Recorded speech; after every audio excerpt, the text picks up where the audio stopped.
শুরু করছি ইলমা বেহরোজের লেখা আমি পদ্মজা গল্পের পর্ব সংখ্যা 17। গল্পগুলো শুনতে ভালো লাগলে লাইক, কমেন্ট এবং শেয়ার করবেন। চ্যানেলে নতুন হলে চ্যানেলটিকে সাবস্ক্রাইব করে আমার পাশে থাকবেন। নৌকা ছাড়ার পূর্বে আকাশের কালো মেঘের ঘনঘটা চোখে পড়ল। তার কিছুক্ষণ পর হঠাৎই ঝমঝমিয়ে বৃষ্টি নেমে এলো। খোলা নৌকা হওয়াতে চোখের পলকে যাত্রী 5 জন কাক ভেজা হয়ে গেল। ভিজলেন না হেমলতা। মোর্শেদ ছাতা ধরে রেখেছেন। বজ্রপাতের সাথে সাথে হেমলতার আত্মা দুলে উঠছে, মনটা খচখচ করছে। তিনি জলের দিকে স্থির চোখে তাকিয়ে রইলেন। জলে বৃষ্টির ফোঁটা পড়ার সঙ্গে সঙ্গেই বলের মতো একদলা পানি লাফিয়ে উঠছে। তারপর ছোট্ট ছাতার মতো আকতি নিয়ে চারপাশে প্রসারিত হয়ে হাওরে মিলিয়ে যাচ্ছে।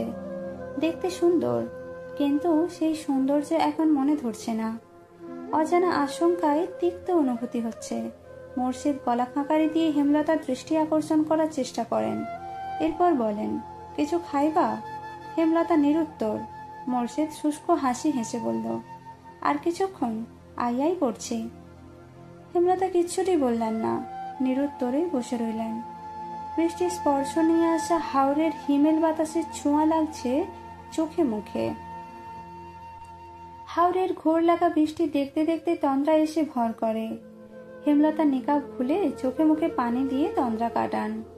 এরপর ক্লান্ত চোখ দুটি মেলে তাকান মোর্শেদের দিকে। মোর্শেদের হাতে হাত রেখে বলেন, আমার এত খারাপ লাগছে কেন? বুক পোড়া কষ্ট হচ্ছে। মোর্শেদ হেমলতার কণ্ঠ শুনে সহসা উত্তর দিতে পারলেন না। চিত্ত ব্যথায় ভরে উঠল। কিছুক্ষণ অতিবাহিত হওয়ার পর আশ্বস্ত করে বললেন, আইয়া পড়ছি তো, ওই যে বাজারের ঘাট দেখা যাইতাছে। হেমলতা মোর্শেদের হাত ছেড়ে দূরে তাকান। অলন্দপুরের বাজারটা ছোট্ট পিঁপড়ার মতো দেখাচ্ছে। নৌকাটা বারবার করে দুলছে।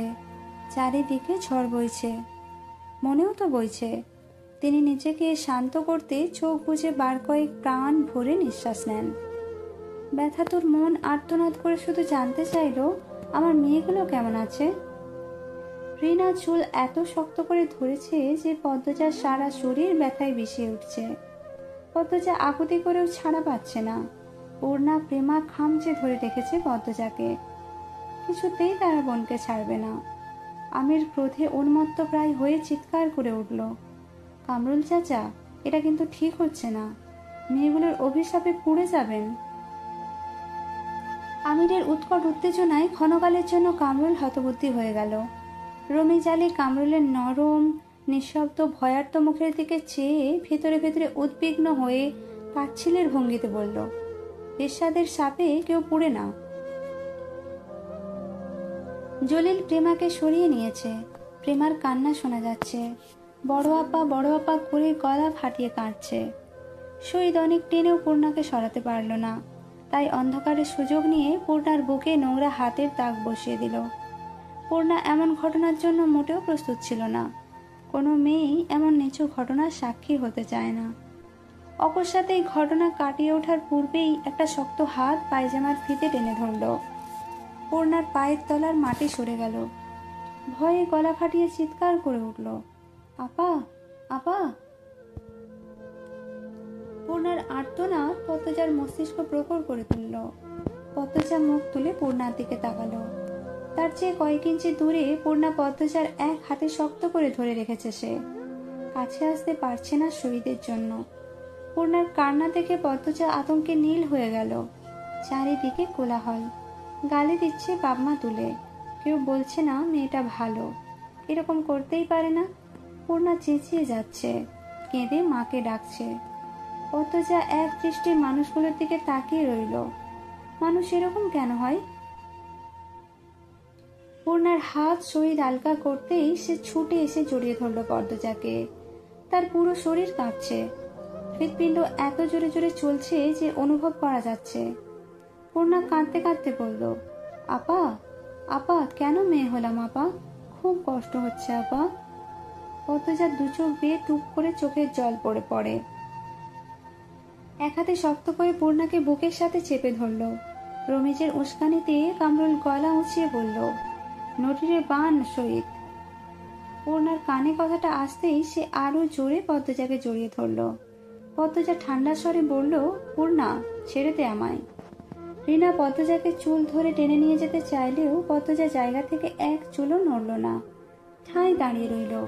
পূর্ণাকে ফিসফিসিয়ে বলল, বেঁচে থাকলে সব উসুল হবে, ছেড়ে দে। পদ্মজার কণ্ঠে কি যেন ছিল। পূর্ণার সাথে সাথে শান্ত হয়ে গেল। চোখ তুলে পদ্মজার দিকে তাকালো। পদ্মজার গাল বেয়ে রক্ত ঝরছে।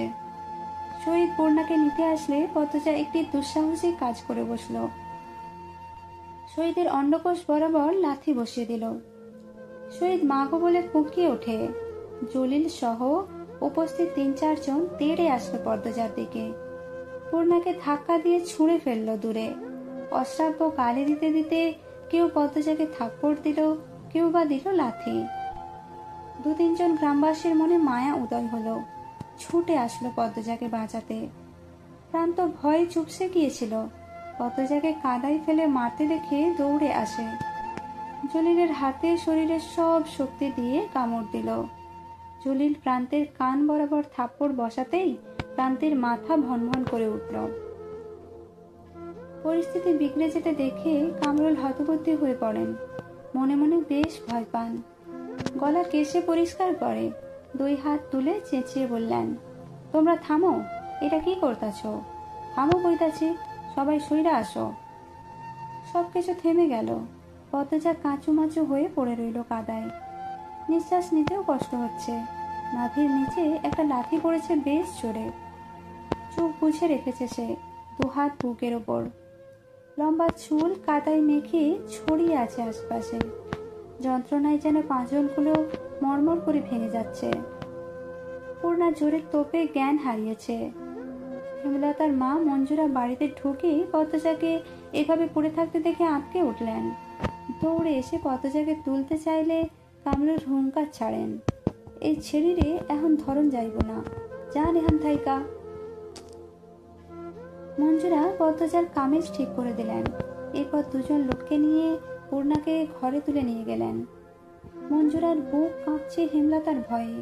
হেমলতা বারবার বলেছিল 2-3 দিন তার মেয়েদের চোখের আড়াল না করতে, আর তিনি একা বাড়িতেই ছেড়ে দিয়েছেন। ইচ্ছে হচ্ছে এক ছুটে কোথাও পালিয়ে যেতে। হিমেল নাক টেনে টেনে কাঁদছে, জপ করছে হেমলতার নাম। মঞ্জুরা ডেকে ধমক দেন, আহ থাম তো। বাপের বাড়িতে কাউকে না পেয়ে হেমলতা চিন্তায় পড়েন। মোর্শেদ বললেন, আমরার বাড়ি তো গিয়া বইয়া রয়েছে মনে হয়, আও বাড়িতে যাই। হেমলতা মিনমিনে গলায় বলেন, তাই হবে। 2 জন হেঁটে বাড়ির রাস্তায় ওঠে। তখন পাশ কেটে একজন মহিলা হেঁটে যায়।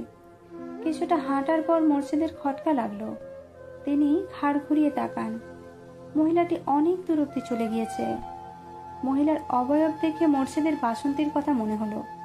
মনে মনে আওড়ান, বাসন্তী আইছে। পরপরই নিজের মনকে বুঝতেন, না না, হে আইব কেমনে, আর আইলেই যাইব বা কেন। তিনি আর মাথা ঘামালেন না। হেমলতার বুক দুরু দুরু করছে, ঠান্ডা বাতাস বইছে, তবুও তিনি ঘামছেন অজানা আশঙ্কায়। বাড়ির কাছাকাছি এসে তিনি দেখতে পেলেন মাতব্বরকে, মাতব্বরের সাথে আরো 2 জন ব্যক্তি। এছাড়া বাড়ির সামনে মানুষের ভিড়ও দেখা যাচ্ছে। হেমলতার হৃৎপিণ্ড যেন থমকে গেল। মেরুদণ্ড বেয়ে বরফের ন্যায় ঠান্ডা কিছু একটা ছুটে গেল। তিনি নিঃশ্বাস বন্ধ রেখে ছুটতে থাকেন। পিছলা খেয়ে পড়তে যেতে গিয়েও নিজেকে সামলে নেন। হেমলতার দৌড় দেখে মোর্শেদ অবাক হন। প্রশ্ন করেন, তুমি দৌড়াচ্ছ কেন? হেমলতা প্রশ্নটি শুনলেন না। নিকাব বাতাসের ধমকে উড়ে পড়ল দূরে। তিনি ভিড় ঠেলে বাড়িতে ঢুকেন। কোলাহল বেড়ে গেল। এত ভিড়ের মাঝে একটা মেয়েকে পড়ে থাকতে দেখে তিনি অবাক হন। অন্ধকারে মেয়েটিকে চিনতে বেশ অসুবিধা হচ্ছে। তিনি আঙুল তুলে বিড়বিড় করেন, মেয়েটা কে? হেমলতার প্রশ্ন কারো কান অব্দি গেল না। কোথা থেকে একটি আলো এসে পড়ে পদ্মজার উপর। সাথে সাথে হেমলতার চক্ষুদয়ের সামনেই পদ্মজার কাদা রক্তে মাখা মুখখানা ভেসে উঠল। হেমলতা গগন কাঁপিয়ে আর্তচিৎকার করে উঠলেন, পদ্মজা রে! পদ্মজার বুক ধড়াস করে উঠল, অস্তিত্ব কেঁপে উঠল। আম্মা এসেছে। তার পৃথিবী তার শক্তি। পদ্মজা দুর্বল দুই হাতে ভর রেখে উঠে বসার চেষ্টা করলো, পারল না। ভাঙা গলায় জোর দিয়ে শুধু চিৎকার করে ডাকলো, আম্মা, আম্মা। হেমলতার পৃথিবী থমকে গিয়েছে। বিধ্বস্ত, পর্দাহীন, কাদা রক্তমাখা পদ্মজাকে দেখে বিশ্বাস হচ্ছে না এটা তার মেয়ে। তিনি দ্রুত নিজের বোরখা খুলে পদ্মজাকে ঢেকে বুকের সাথে জড়িয়ে ধরেন। অসহনীয় যন্ত্রণায় যেন কলিজা বেয়ে আসছে তার। তার সোনার কন্যার একই রূপ, কে করলো?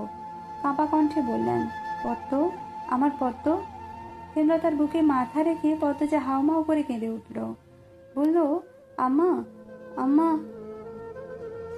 হেমলতা পদ্মজাকে আরো জোরে চেপে ধরেন বুকের সাথে। দৃষ্টি অস্থির, বুক হাঁপড়ের মতো ওঠানামা করছে। মোর্শেদ বাড়িতে ঢুকে উঁচু গলায় বলেন, এইখানে এত মানুষ কেন? মাতব্বর মিয়া আপনি এইখানে কেন? কি হয়েছে? প্রান্ত প্রেমা দৌড়ে এসে মোর্শেদকে জড়িয়ে ধরল। দুজন ভয়ে কাঁদছে, কিন্তু কান্নার শব্দ হচ্ছে না। মোর্শেদ বিস্ময়ে কিংকর্তব্য বিমূঢ়। মাতব্বর মজিদ গম্ভীর কণ্ঠে কামরুলকে প্রশ্ন করেন, মেয়েটার এই অবস্থা কারা করেছে? এটা কি নিয়মের মধ্যে পড়ে? কামরুল মাথা নিচু করে রেখেছেন, মিনমিনে গলায় বলেন, আমি ছেলেটারে মারতে কই নাই। জলিল শহীদ আর মজনুর ছাড়াই নিজ ইচ্ছায় মারছে।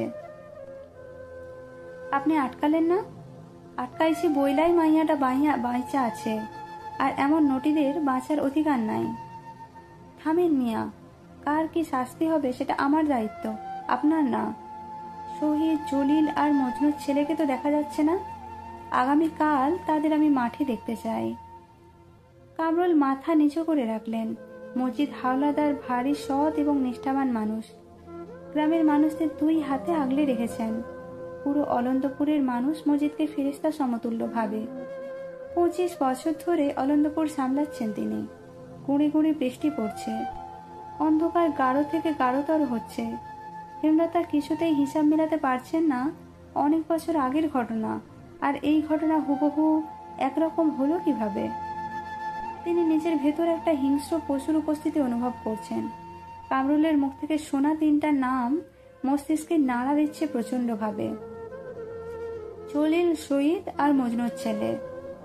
মজিদকে সবাই উদ্দেশ্য করে বলেন, আগামীকাল সবাই স্কুল মাঠে চলে আসবেন। মিয়া মোর্শেদ মেয়ে নিয়ে আলো ফুটতেই চলে আসবেন। এই বাড়ি পাহারায় থাকবে মদন আর আলী। আমার ছেলেকে আমি নিয়ে যাচ্ছি, ঠিক সময়ে সেও উপস্থিত থাকবে।